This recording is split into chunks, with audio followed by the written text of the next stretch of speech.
Hi folks, welcome to the Prepared Homestead. This is Travis. Thank you all for stopping by to watch. Well, today I want to talk about something that I really don't talk about that much here on this channel. Mentioned it a little bit here and there, but I do talk about it quite often over on my Patreon channel, and I'll probably continue this conversation over there. Mostly because it's kind of a controversial subject, I guess. At least part of it, and you'll understand as I get into it. At first you'll say, well, you talk about things like the grand solar minimum and why that's not that controversial, but there are parts to this that are. And I'm not saying that I'm 100% on board with these scientific theories, but I do believe that there's something going on. There's something going on our planet that is different. Changes are happening. And mainstream news is ignoring it for the most part. And what we do hear that it's man-made global climate change, and that's a good reason why we need to have global taxes and have all these new laws passed that restrict us. And it's like they're not actually looking at what really is going on and putting it all together. And so what I'm getting at is that there's obviously this grand solar minimum that we're in, and we have talked about that particular thing a few times, but there's more to it than that. And again, I know some of this is controversial. We're talking about some scientific theory. I'm not a scientist. I try as best as I can to understand this stuff as I, take it in and learn about this. But please don't for one moment think that, well, I know what I'm talking about all the time.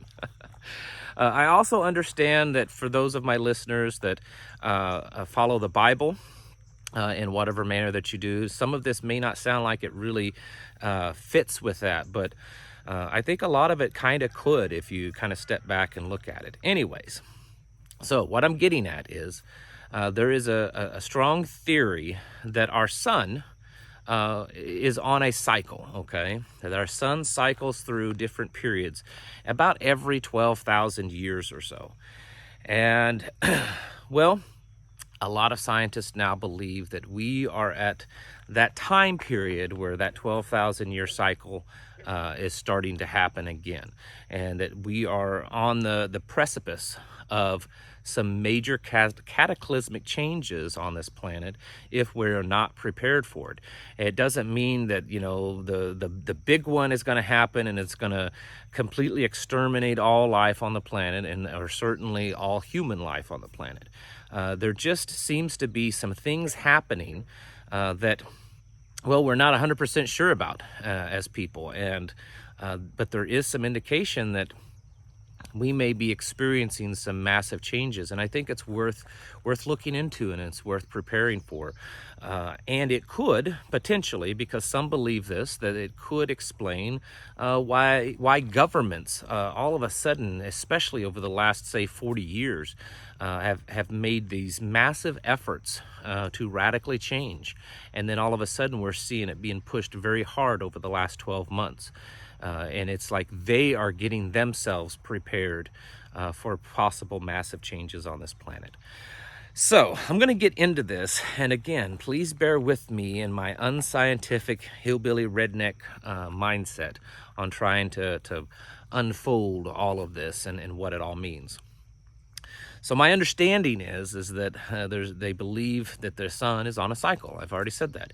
And there's different cycles. There's an 11-year cycle of solar minimums and maximums. Every 11 years, the sun goes through maximum output, minimum output. Maximum output, it starts slowing down to where it gets to a minimum, and then at an 11-year mark, and then it starts picking back up, and it goes to a solar maximum, and then it slows back, cools back down. Every 400-ish or so years, it goes through a grand solar minimum cycle. And it also goes through grand solar maximum cycles. And those are much bigger, and they last much longer, and they do more damage, because a normal solar minimum and solar maximum, it's hardly noticeable for us here on this planet. We just really don't notice it because it's minimal activity. The grand solar minimums and maximums, well, they can cause problems, and we've talked about that, how the grand solar minimum can really change growing seasons, and we're seeing the effects already. I believe all this weird weather that we're seeing is very potentially the effects of that. Now, I've mentioned this on my Patreon channel, but there's also another solar cycle. It's an every 12,000 year cycle.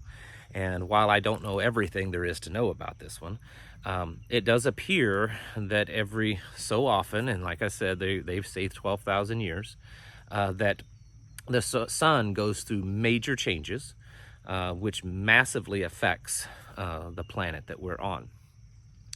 And if that is in fact true, it does appear that we are about on that time period where that change is about ready to happen. And it could explain some of the things that are happening.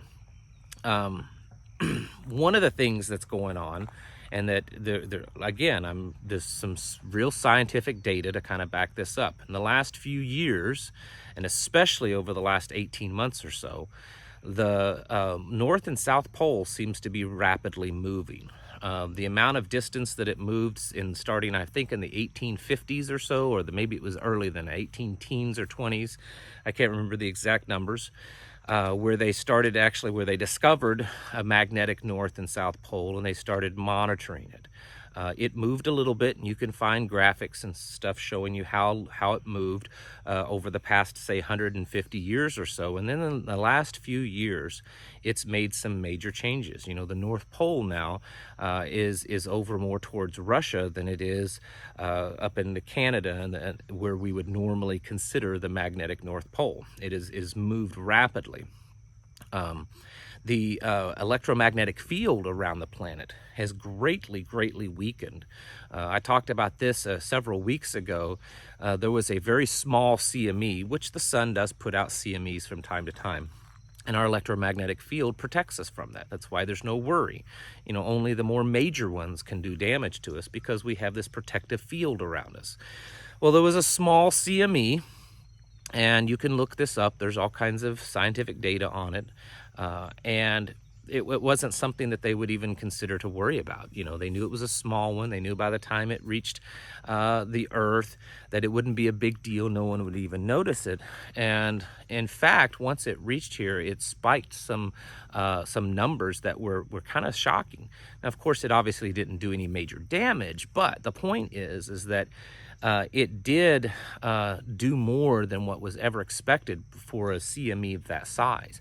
And the only real answer is that our electromagnetic field has weakened so much that even that little small CME that, you know, wouldn't even do anything, almost like ricochet off of us. Think of a, you know, space starship with their shields, and it would just bounce off of us. That it actually did register some numbers, you know, on their charts, on their machines. So the belief is that it wouldn't take a massive CME to do major damage. It wouldn't take one, you know, as big as the one in 1859 that set telegraph wires on fire to do a lot of damage, because our magnetic field has weakened considerably. Now, we've also had a lot of volcanoes this year. There's been increased activity of earthquakes. There's been strange weather. There's also been strange animal activities. And we'll talk about some of that as this video goes on. Like I said, I'll probably talk a little bit more in depth over on Patreon.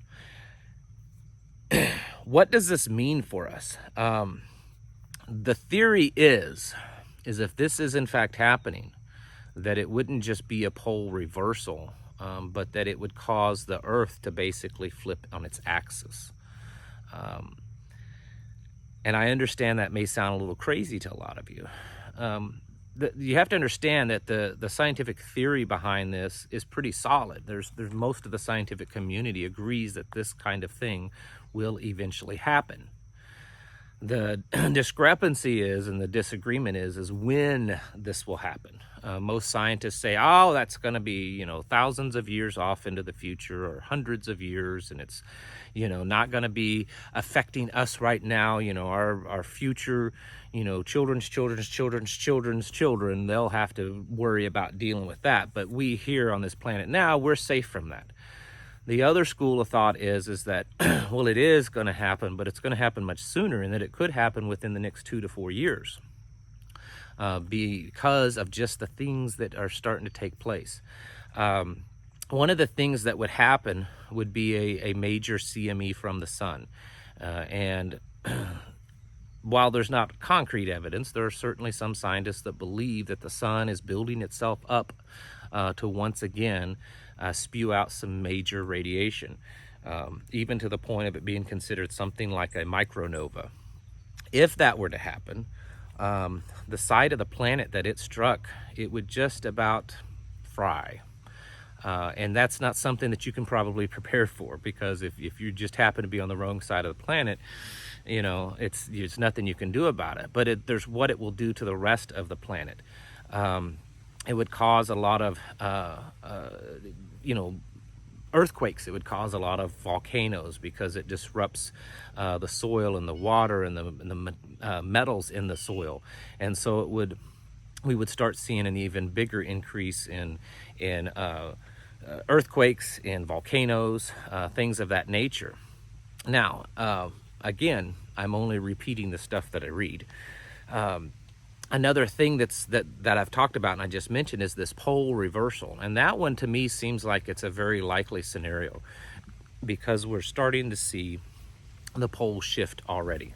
They're moving pretty rapidly, considering how the magnetic poles move, at least from what our known history.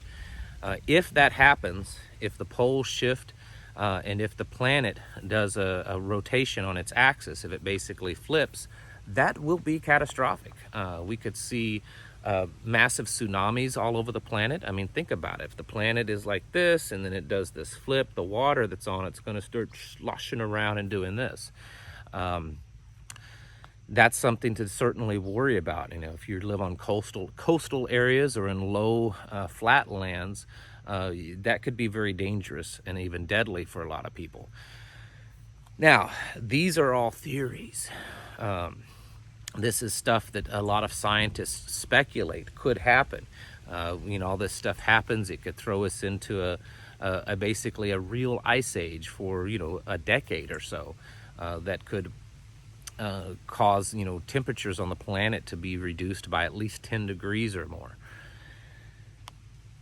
Now, how do we know this kind of stuff is happening? Well, besides from the actual scientific data that's out there that most of us commoners wouldn't even understand if we looked at it, let's look at real world things. And this is the stuff that, I've heard about these kind of theories for a long time now, being a prepper and a kind of a nerd when it comes to this kind of stuff. But it's always been just almost an entertainment pastime to kind of look at it and say, yeah, that's something we could happen, and maybe we should prepare for that, or at least you keep it in the back of your mind. But like everyone else, you think, well, but that's probably not going to happen in my lifetime. It's not really something I really have to worry about. Until recently, when things are actually starting to happen, real world events that really can't be explained. For instance, these extreme temperatures that we've been having. I mean, go back to the wintertime. Remember the ridiculous cold temperatures that lasted, a couple of weeks or more, even freezing and dumping lots of snow all the way down into Texas and even into northern parts of Mexico that were just extremely abnormal. There's been obviously droughts, and there's been rains in areas that, opposite areas. Now, I want to add one thing. I understand that there could also be some weather manipulation going on in this, and I do suspect that that's part of the problem that we're seeing, because mankind is egotistical, especially the ones with all the power, and they like to kind of play like they're some kind of god.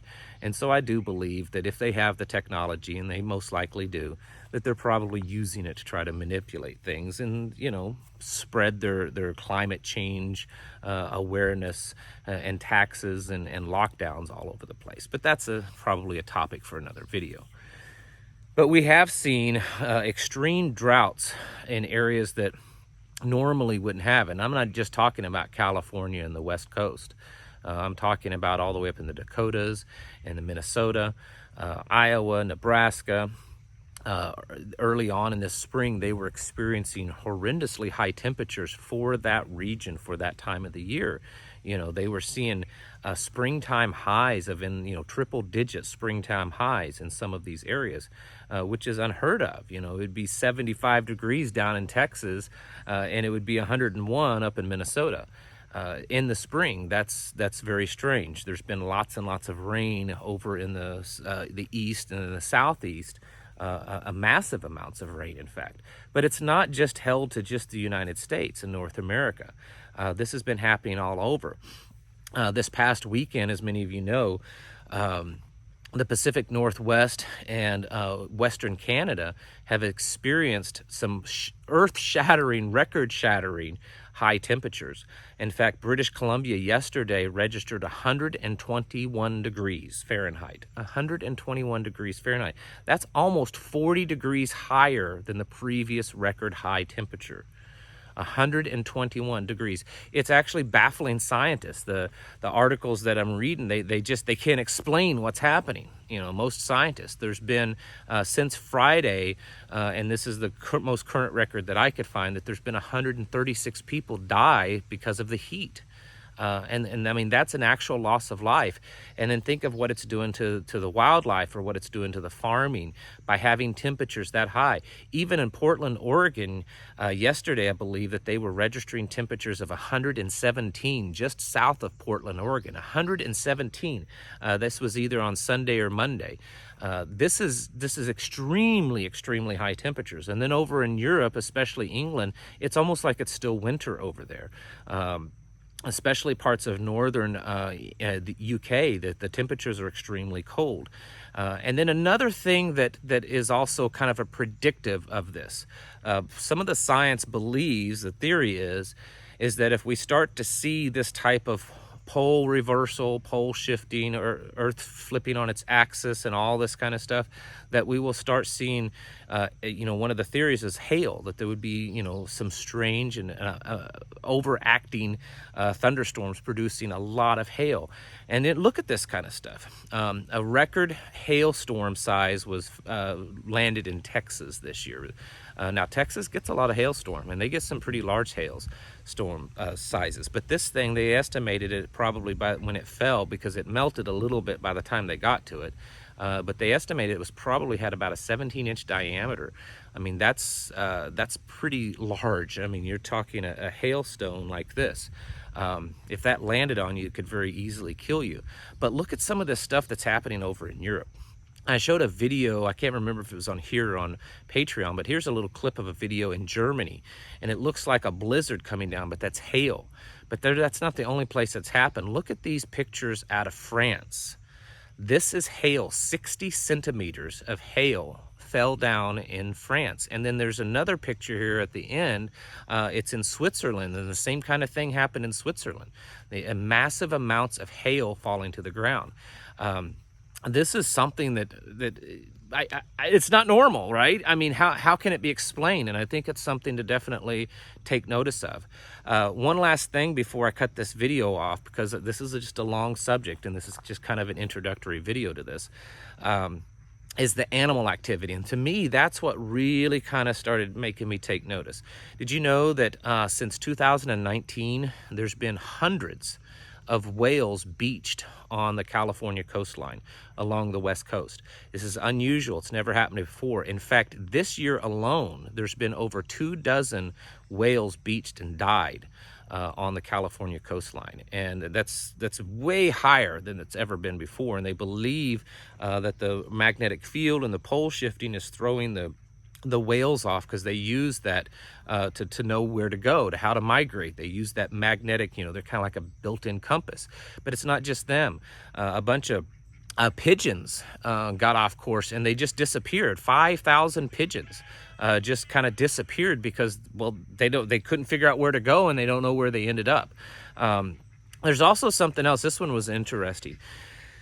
These elephants over in Asia are going on, they're migrating, an unusual migration. They've never been recorded to do this, and they've traveled something like 500 kilometers into an area that they've never been before, or at least that they don't know that they've ever been before, and they can't understand why. What's interesting is, if you look at these predictive maps of what would happen if the earth flipped and the oceans sloshed and did all the tsunamis and all that kind of stuff. If you look at these predictive maps, and they do exist, the areas that the elephants did exist in, they would probably have died. They would not have survived it because of the tsunamis and everything. But where they have migrated to are in areas that they would survive, that they would be okay, because they have migrated up into higher land and further inland on the coast, from the coast. So is this animal sensing something before it happens?